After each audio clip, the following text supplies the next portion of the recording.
Hello mga loves! Kumusta po kayo?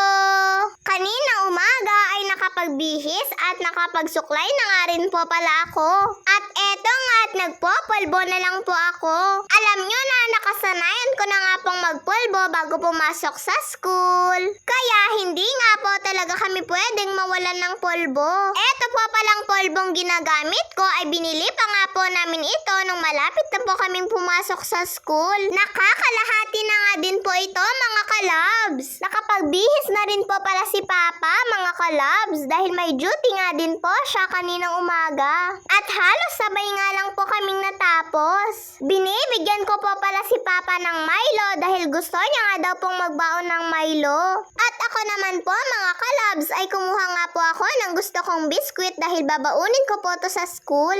Isang piraso lang naman po itong kinuha ko mga kalabs. Magtitira nga po ako dahil mimeriendahin ko po yun pag uwi ko galing ng school. Ilang piraso lang din naman po kasi ang laman ng isang plastic. At nung paalis na nga din po si Papa ay nagpaalam na rin po siya sa amin. At ako naman po ay lumabas na nga din po ng bahay. Sabi ko nga po kay Mama ay sasabay na lang po ako sa tito ko. Pero sabi po niya ay sasabay din daw po pala si tita sa kanya. Kaya eto, inabangan ko na nga lang po yung mga tita ko. Baka po kasi ay ihahatid na rin po sila ng papa nila sa school. Kaya lang, sabi ko po kay Mama ay parang matagal nga po. Kaya eto, nagpatawid na nga lang po ako kay Mama. Medyo umaambon pa nga.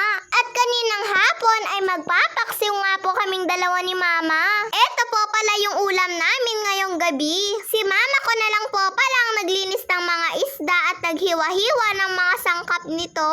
2 pirasong bangus po kasi yung nilagay ni Mama. At maliit nga lang po kasi yung isa.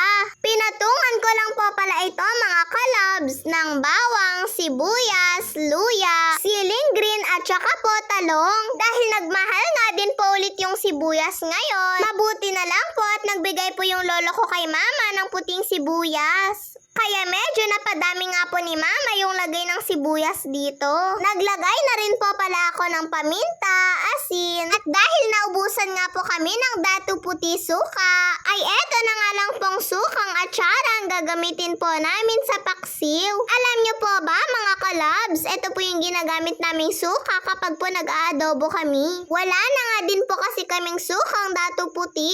Marami nga pong istak si Mama na sukang atsara ngayon. Kaya eto na lang daw po muna yung gagamitin namin. Masarap din po pala ito sa adobo mga kalabs. At ayan na nga mga kalabs, naglagay na po pala ako dito ng asukal, mantika, at saka po 2 basong tubig. Tinakpan ko na rin po pala ito at saka inopen na rin po yung apoy. Ayan na nga po mga kalabs at luto na nga din po ang ating paksiw. At syempre kailangan na nga din po natin itong tikman para po malaman natin kung masarap po ba yung sukang atsara na nailagay dito. Sa totoo nga lang po mga kalabs ay masarap. At perfect nga din po yung lasa niya. Yun lang po mga kalabs. Bye-bye po!